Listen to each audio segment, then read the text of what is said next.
we basically came up with an idea to chain ourselves together. We changed ourselves together with bicycle locks, and we blocked the entrance to the plant.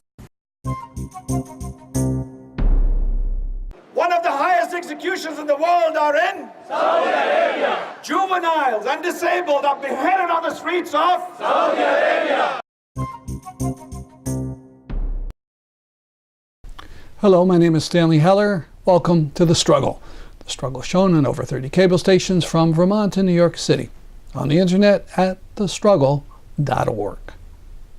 The National Oceanic and Atmospheric Administration announced that the amount of greenhouse gases in the atmosphere increased last year by the most in 30 years. The most in 30 years. That's bad for many reasons. Supposedly, the amount of carbon dioxide going into the air has stabilized. So what is causing the percent of air made up of greenhouse gases to be getting higher? Part of this is explained by scientists as a natural weather pattern, El Nino. But that might not be the most part. El Nino is gone, but the greenhouse gas increase so far this year is growing at a only slightly lower pace, according to an article in the New York Times by Justin Gillis. Gillis says scientists think that the ability of oceans to absorb carbon dioxide is in trouble. It can't keep up with the immense amount of CO2 in the air. There's another possibility. It's not in the Times article, but climate scientist Robert Howarth has been saying for years that methane leaks from the fracked gas mining process and transport are canceling out all the good work that has been done in limiting carbon dioxide increase. In other climate news, a New York Magazine article on worst case, but still very possible outcomes from world temperature increases has gone viral and has become the magazine's most read article in its history. The article is called Uninhabitable Earth and was written by David Wallace Wells. I want to focus on just one little part. The article claims that within several decades, the Muslim Hajj, the traditional and highly inspirational pilgrimage to Mecca, which includes a walk and a run, will be physically impossible because of the heat.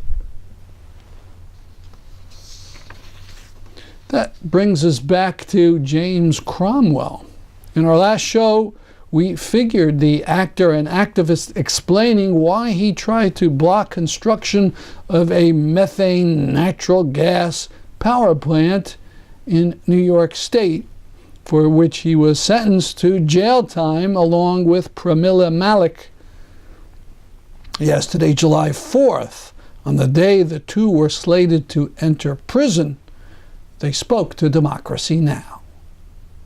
And here on Democracy Now!, I'm Mimi Goodman. Oscar-nominated actor James Cromwell is reporting to jail at 4 p.m. Eastern Time today in upstate New York after he was sentenced to a week behind bars for taking part in a nonviolent protest against a natural gas-fired power plant.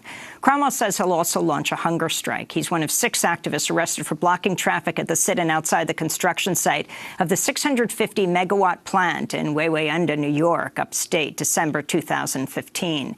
The activists say the plant would promote natural gas fracking in neighboring states and contribute to climate change. James Cromwell is well known for his roles in some 50 Hollywood films, nominated for an Oscar in Babe, as well as a number of TV series, including 6 Feet Under. I spoke to him Thursday along with one of his co-defendants who's going to jail today as well, Pramila Malik, founder of Protect Orange County, a community group leading the opposition to the frack gas power plant. She ran in 2016 for New York State Senate. I began by asking James Cromwell about why he's going to jail today. We are, all of us, engaged in a struggle not to protect a way of life, but to protect life itself. Our institutions are bankrupt, our leaders are complicit, and the public is basically disillusioned and disenchanted with the entire process. There is a direct connection between the plant in Minisink, where is Minisink? in Waywayanda. It's in upstate New York. They call it upstate. It's not too far above the New Jersey border. Between that plant and the Middle East. We're at war not only with Iraq and Syria and Afghanistan and Yemen. We're at war with Dimmock, Pennsylvania, where the gas comes from, with Waywayanda that uses the gas, with Seneca Lake, where it was to be stored, and with Standing Rock. And it is time, actually, to name the disease. Most people can't put their finger on the cause of it, but everybody perceives the threat. Capitalism is a cancer. And the only way to defeat this cancer is to completely, radically transform our way of living and our way of thinking about ourselves. And I call that radical transformation revolutionary. So this is the revolution. So explain what the link is. Capitalism, you say, is the cause of what's happening the U.S. is doing in the Middle East and what is happening in upstate New York and Standing Rock and so on. This plant is built by a company whose only interest is to create profit. There is no need for the electricity, and the way the energy is produced is inimical to life in the community. And that is a far-reaching community because it will have an effect even on the people of New York. All the ultra-fine particulate matter that comes out of these smokestacks ultimately winds up in New York City. So everybody is affected. Now, that is done because we are trying to have energy independence. That energy we're trying to be independent from was the gas and oil that came from the Middle East. We now produce energy by blowing up the earth and getting trapped methane gas, which is inimical to health. And we ship that through pipes. The main purpose of it, however, is not to power the power plant. It is to send to Canada to liquefy, where they can make 6 times more profit from the sale of that gas than they can in the United States. So let me ask you what happened almost exactly 2 years ago. I mean, you're going to jail now, but the action you engaged in was June 2015. Tell us where you went and what you did. We have been having a protest, a picket in front of this plant that is being built for the last 2.5 years. And it got to the point, a lot of people who pass honk their horns in support, but nothing happened. This is a plant? It is a plant, a fracked gas powered power plant, which means they import the gas from Pennsylvania. And they are? Well, the Competitive Power Ventures is building the plant. CPV. But there is the Millennium Pipeline, which Pramila knows a great deal more about who owns this. It is actually owned by 3 large corporations, Mitsubishi, GE, and Credit Suisse. Now, what would those 3 large multinationals be interested in this plant, medium-sized plant, although devastating? What they're basically interested in, it is the precursor of 300 similar plants. If this plant is built and gets online, there is no justification for not building more of these plants. We believe this one needs to be stopped if you want to stop the entire build-out of the hydrofracking infrastructure and its effect on our environment. So what did you do? We basically came up with an idea to chain ourselves together. We changed ourselves together with bicycle locks, and we blocked the entrance to the plant for about, according to the prosecution, about 27 minutes.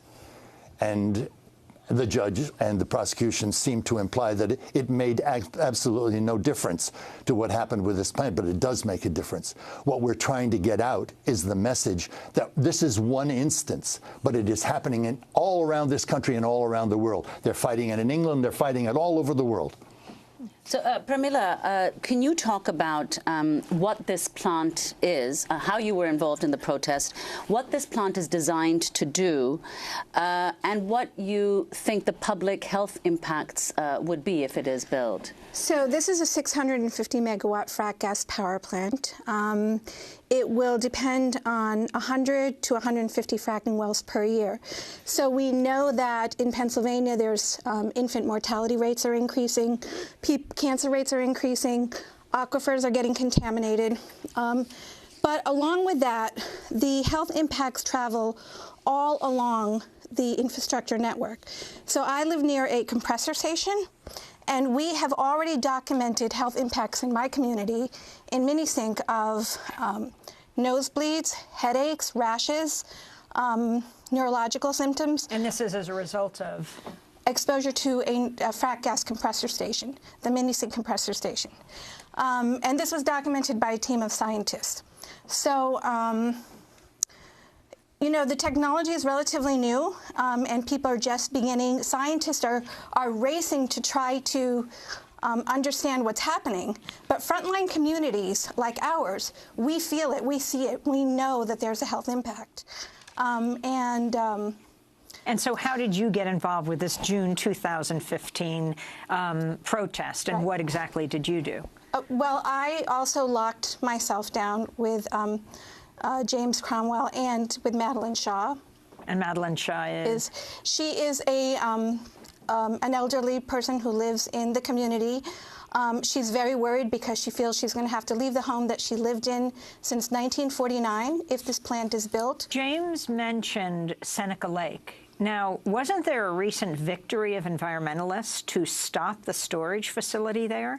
And yes. How does that relate to what you're trying to stop? Well, they were in a very similar position as we were, in the sense that they engaged the regulatory process, lobbied, litigated, appealed to all of their elected officials, and they didn't get anywhere. And so they began engaging in civil disobedience.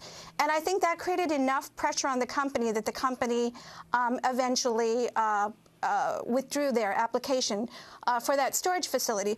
But when you approve a 650 megawatt frac gas power plant, and I remind people that this was approved by the state of New York by our own Governor Cuomo, who banned fracking, citing adverse health impacts, yet approved this plant that will induce and depend on thousands of new fracking wells over its lifetime. We do not need this power plant at all. But it's being built anyway, and you know, it's $1 billion project, but it will cost us, according to the scientists, and this is why we engage in civil disobedience, and we had a trial in which we were able to bring scientists to testify. It will cost society $940 million per year in healthcare cost and infrastructure cost and other economic costs. And it will increase our state's greenhouse gas emissions by in excess of 10% for the entire power sector of the state of New York. James Cromwell, you could have just paid a fine, but you're choosing to go to jail. How long will you go to jail for, and why are you doing this? We were sentenced for 7 days. It's up to the discretion of the facility as to how long we serve. Sometimes you get off for good behavior. I have no idea. I'm preparing for 7 days. The reason I did it was I can't justify the injustice of what I think was a completely wrong-headed and simplistic judgment. And so I think going to jail is a statement about how we have to lift our game. It's no more good enough just to picket and to petition, because nobody is listening. The way people get the message out is you do an act of civil disobedience. It's what Tim DeChristopher did. All the people in Standing Rock, that was the purpose of Standing Rock. I hope to have a bit more of that interview with Cromwell on next week's program. On Thursday, July 27th, there'll be a showing of the film Chasing Ice, which proves global warming by showing what's happening to glaciers. It's got beautiful video and photography, but the whole effect is rather terrifying. That's at 6:30 on July 27th in Orange, Connecticut, sponsored by Promoting Enduring Peace. Now to some startling news. The U.S. House of Representatives voted overwhelmingly to amend the National Defense Authorization Act to forbid monies to be used to deploy members of the armed forces to participate in the ongoing Yemen civil war. If it passes the Senate and the president signs it, it would mean the U.S. Air Force could no longer refuel Saudi jets as they bomb the Yemeni people. Don't know the Senate bill number yet, but Connecticut Chris Murphy is sure to be a supporter, so contact him. On the ground now, though, nothing has changed. Death, malnutrition, and cholera. There was a protest in D.C. in early July led by the Baqee movement. This group protests the Wahhabi-inspired Saudi government decision to destroy the Baqee graveyard because of the Saudi opposition to any graven memorials. The Baqee movement demonstrations, though, have raised broader opposition to Saudi abuses and aggression. The crowd of several thousand was addressed by Ali Moosvi. Let's get started. Bismillah ar-Rahman ar-Rahim. Wahhabism, not Islam, is the religion of Saudi Arabia. Wahhabism, not Islam, is the religion of Saudi Arabia. We are united against the religion. We are united against the oppression of Saudi Arabia. We are united against the oppression of Saudi Arabia. Hijaz, Najd, Qatif were renamed by one man after himself to be called Saudi Arabia. It was a barren desert until oil was discovered in Saudi Arabia. That oil money made billionaires out of one family in Saudi Arabia. That oil money was used to create brutality to ensure from absolute brutality to ensure absolute power in Saudi Arabia. Wahhabism is the religion of Saudi Arabia. Wahhabism, not Islam, is the religion of Saudi Arabia. Wahhabism, not Islam, is the religion of Saudi Arabia. Targeted sectarian killing in Pakistan, especially in Bachinar, was sponsored by Saudi Arabia. Sheikh Zakzaki, beaten, imprisoned, sons murdered, and at the direction of the Nigerian army, which are puppets of Saudi Arabia. Arab Spring was praised everywhere, but crushed in Bahrain by the tanks of Saudi Arabia. Thousands of innocent Yemenis bombed at the orders of a 31-year-old crown prince of Saudi Arabia. 2.2 million Yemeni children, malnourished, dying of cholera due to lack of resources. And while this is going on, a $550 million yacht is bought by the same crown prince of Saudi Arabia. Instead of accepting Syrian refugees, a disgusted Angela Merkel of Germany is told that she is going to be offered 200 Wahhabi mosques by the king of Saudi Arabia. Qatar, who by the way is no angel, Tiny Qatar dared to challenge and face a blockade of food and water during the month of Ramadan by the Muslims of Saudi Arabia. Wahhabism, not Islam, is the religion of Saudi Arabia. Wahhabism, not Islam, is the religion of Saudi Arabia. One of the highest executions in the world are in Saudi Arabia. Juveniles and disabled are beheaded on the streets of Saudi Arabia. Political prisoners are tortured and rot in the jails of Saudi Arabia. Migrant workers treated as slaves, disguised by the official term kafala in Saudi Arabia. Thousands trampled in Mina during the Hajj of Saudi Arabia. Worst treatment of women in the world is in Saudi Arabia. They took a paltry $100 million for Ivanka to praise women's rights in Saudi Arabia. Guess who's the latest member of the United Nations Commission on the Status of Women? You got it, it is Saudi Arabia. Wahhabism, not Islam, is the religion of Saudi Arabia. Wahhabism, not Islam, is the religion of Saudi Arabia. The largest importer of arms in the world, especially from the United States, is Saudi Arabia. And yet, we signed a $460 billion arms deal with Saudi Arabia. Terrorism is not fought by just killing terrorists. It's the ideology, stupid. And that ideology comes from Saudi Arabia. European Parliament report says Wahhabism is the main source of terrorism, spread by the $10 billion on charities by Saudi Arabia. Hillary's WikiLeaks revealed the largest funding of terror groups was from Saudi Arabia. 15 of the 19 9/11 hijackers were from Saudi Arabia. Osama bin Laden was from Saudi Arabia. Origins of ISIS, Al-Qaeda, Taliban, Boko Haram, Al-Shabaab, Al-Nusra can all be traced to Saudi Arabia. And yet, the head of the United Nations Human Rights Council panel was Saudi Arabia. Wahhabism, not Islam, is the religion of Saudi Arabia. Wahhabism, not Islam, is the religion of Saudi Arabia. Wahhabism, not Islam, is the religion of Saudi Arabia. It was a beauty. Shady lycium trees with leaves rustling in the breeze. A magnificent facade, an imposing dome. It was a cemetery, a heavenly abode called Jannatul Baqee in Saudi Arabia.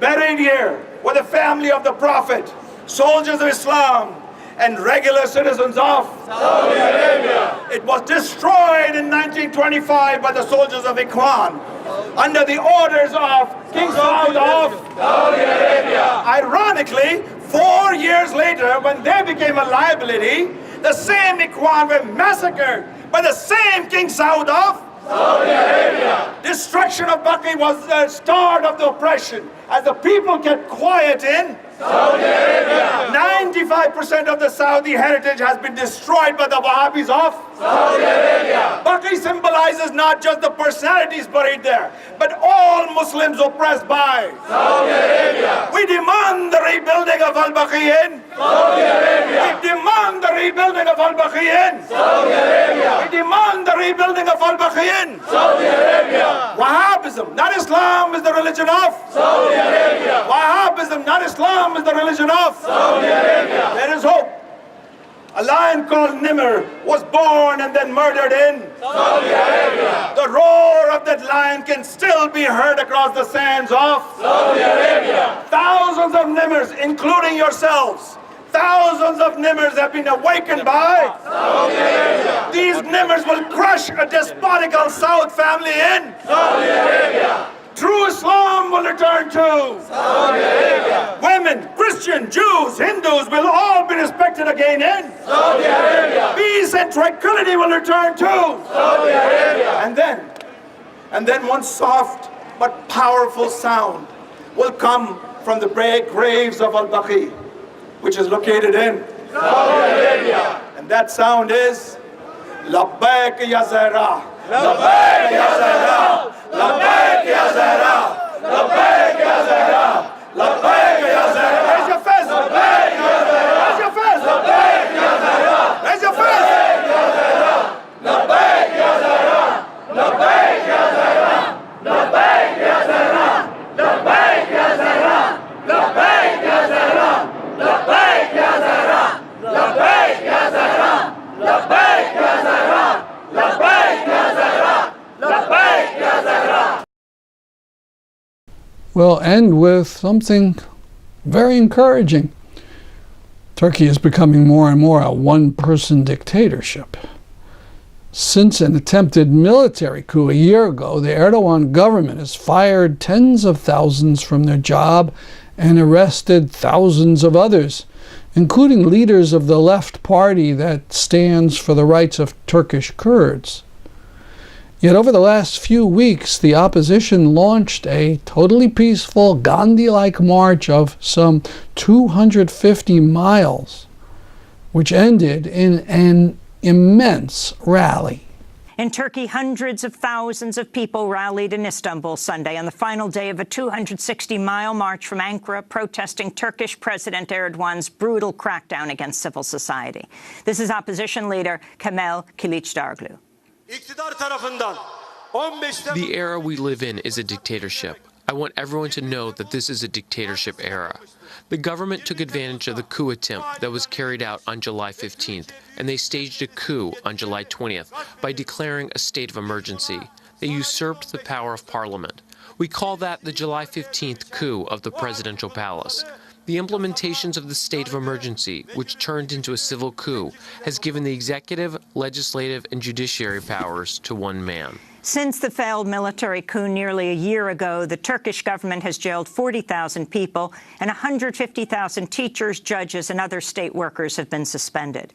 The massive demonstration came the same day Secretary of State Rex Tillerson praised President Erdogan and his government while speaking in Istanbul at the World Petroleum Congress conference, where he was receiving the Lifetime Achievement Award for his work as the longtime CEO of ExxonMobil.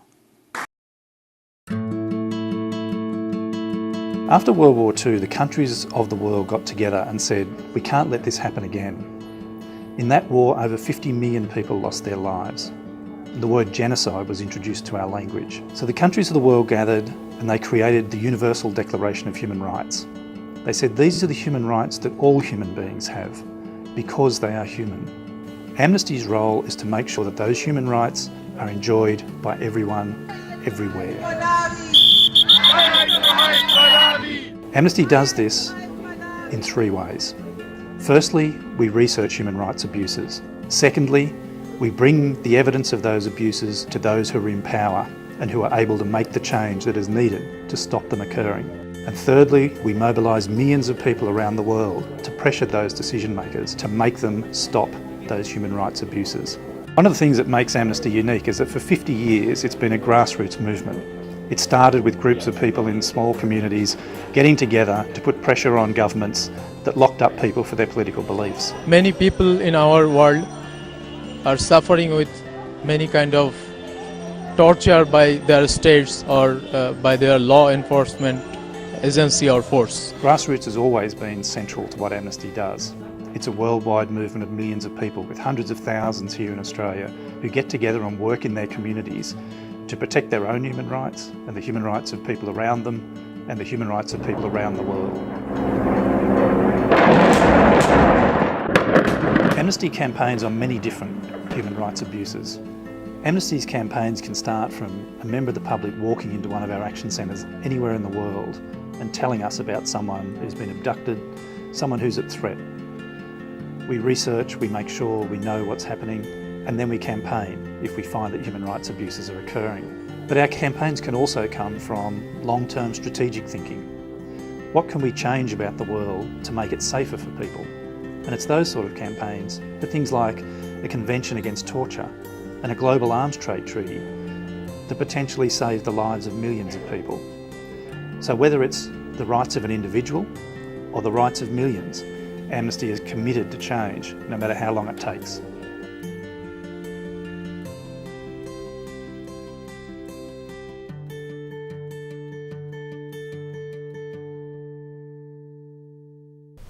That's our program for today. See you next week at this time. I'm Stanley Heller for The Struggle.